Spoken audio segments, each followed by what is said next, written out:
quando eu vou à terapia, eu deveria tentar ser o mais sincero possível sobre aquilo que está me incomodando. Mas se a gente não sabe. Pois é, aí tudo bem. Aí eu falar justamente do não saber. E aí falar assim, olha, eu não sei o que está me causando, essas coisas todas. Agora, uma outra preocupação que a gente tem que ter e aí o terapeuta deveria ter essa preocupação, que muitas vezes ele pode, nas ações dele, inibir o outro.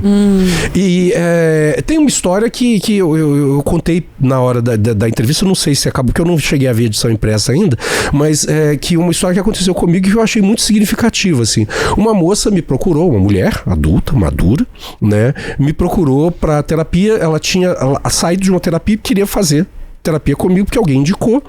E a grande questão que gerava em torno da história dela era a seguinte: ela fazia terapia de algum tempo com uma pessoa, uma outra mulher, e fazendo terapia com ela, um belo dia ela foi contar que ela havia ido a um ginecologista e o médico havia tocado ela de uma forma, eu não vou dizer inadequada por causa do contexto, era uma forma sexual.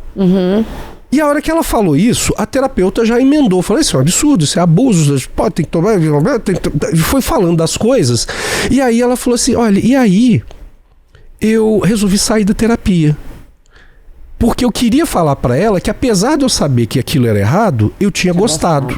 E aquilo era importante para mim, porque aquilo tinha me despertado a pensar outras coisas. Mas ela julgou com tanto que eu fiquei com medo de falar daquilo para ela. Né? Então, muitas vezes, o medo do cliente não é nem o medo da pessoa contar fora da terapia, é o medo da reação que a pessoa tem.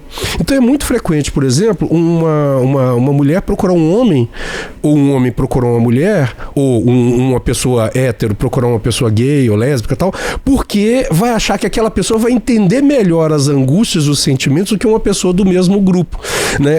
Já teve gente que eu não tenho religião atualmente, né? Então já teve gente que era religiosa, mas não quis procurar alguém que foi indicado pelo pastor ou pelo padre e tal, porque era da mesma religião, justamente porque sentia que isso não ia ser bom. Já teve religioso me procurando porque não queria falar com alguém da religião porque sabia que ia ter véus ali. Aí eu uso sempre o exemplo de um amigo meu que é padre, né? Que ele ganhou fama na cidadezinha onde ele trabalhava, tinha alguns padres, que ele era o padre das bichas, das lésbicas e das trans. Porque toda vez que alguém tinha alguma discussão em torno desse assunto, eles exigiam, os outros padres, não, isso aqui não é comigo não, vai procurar o padre fulano, que ele que consegue conversar dessas coisas. Né? Porque isso muitas vezes esbarra em algumas coisas que a pessoa, sem querer, ela não consegue desenvolver.